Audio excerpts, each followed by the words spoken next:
Okay, here's video number 2. It is a variable product. Variable products are things that have multiple options when you select maybe a size or a quantity. Okay, and how do we build that? So again, we can edit the product, which I totally suggest. Edit or duplicate the product, and we did that back on products. Find the product and then press duplicate on the last video. On this video, we're going to need a title. Here's your title. You see this icon right here? This is your product icon. We overlooked it in the last video, but if you add an image here, you'll get the product icon. It shows up top next to the title. Okay.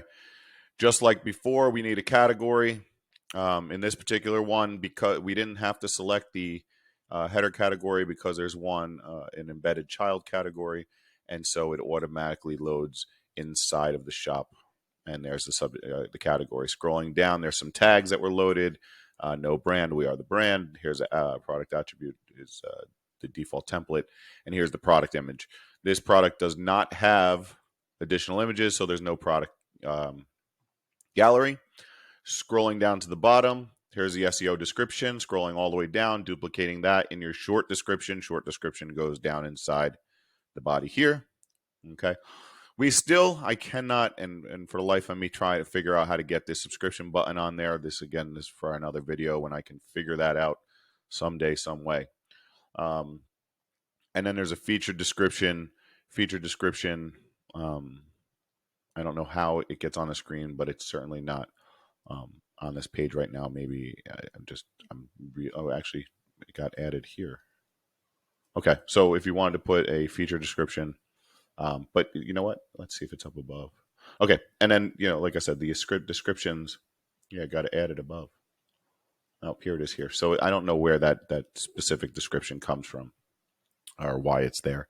But here's your overall description. Now, how do we start adding other attributes of the product? So we had that product data section. And so we are going to, from the drop down, select the variable product, and we're going to start at the top. Now, immediately it starts to ask, is the product going to be taxable? This is by default going to stay. Everything else is default. You can leave it.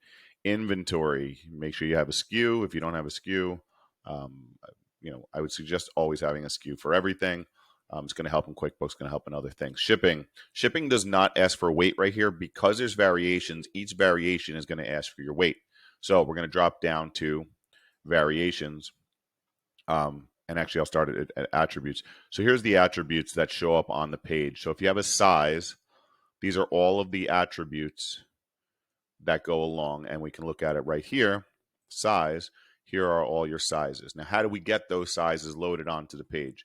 They can be manually typed, and you're going to use them as a variation, not visible on the product page. What does this mean? I'll show you. So down here, you've got CBD per ounce is 300 milligrams. Scroll all the way to the bottom page. The rest of these attributes, milliliters, and per drop was 5. So visible on the product page, visible on the product page, visible on the product page shows up at the bottom of the page. Okay. If you use in variation, that's when it's going to show up here as an option to buy those different size variations. And so let's go into variations and understand what we're looking at. By default, we're doing by size. Okay. You have each of the attributes that goes along. Now there's a SKU for the 30 milliliter. There is a SKU, and you probably know all of this, but each one of these variations, and you kind of have to scroll down for each one or open and close each one. You can leave pretty much everything default. If you want to add some wholesale exclusions, you have some wholesale exclusions, and I don't know what they are. I wasn't part of this product variation setup, but the important part to know is with each variation, you have to have, is it enabled? Does it have a SKU? Does it have a price? Is it in stock? Does it have a weight with the dimensions? In order to help price out the shipping. Everything else should be default. And that's it. So let's pretend for a minute that this is a brand new product. And we wanted to add a variation. So if you click go, it gives you automatically an identification number. You can, let's say, select one of these, open the